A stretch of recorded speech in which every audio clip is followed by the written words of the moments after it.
the senator was injured in fierce fighting in Italy and had his right arm amputated below the elbow, and went to a rehabilitation hospital in Kellogg, Michigan. And he was there for, I think, 2 years.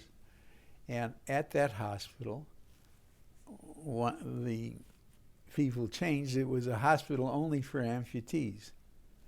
And one day, a young man came and was in the bed next to the senator. And they, of course, struck up a conversation, and they shared their experiences.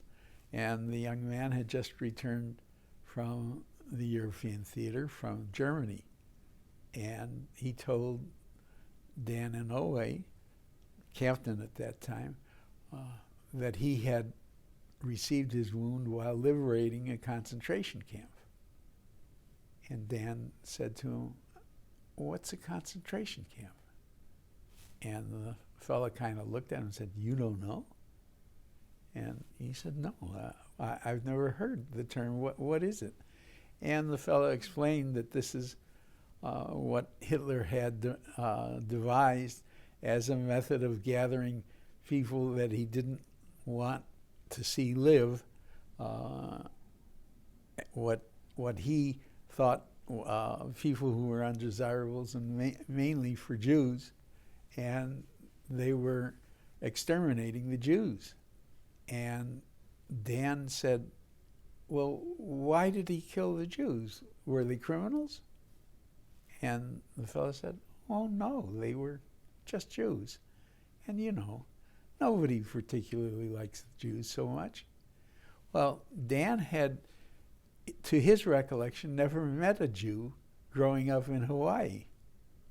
All he knew, he said, "I knew about Jews from Sunday school, where my Sunday school teacher told me that they were the ones who killed Christ." And that was about as much as I knew. But I was never aware of actually meeting a Jew.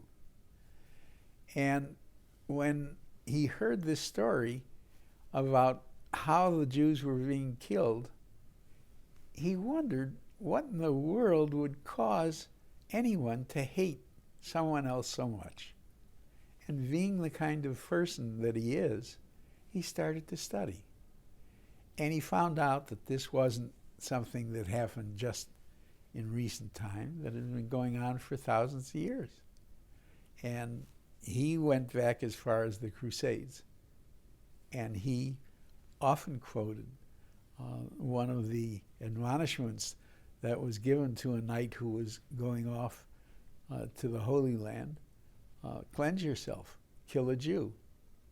And this interested him, and it got him to start studying the Jewish people.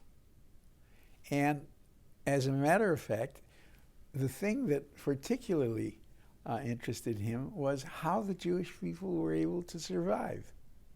He thought, against these kind of odds, how can you make it?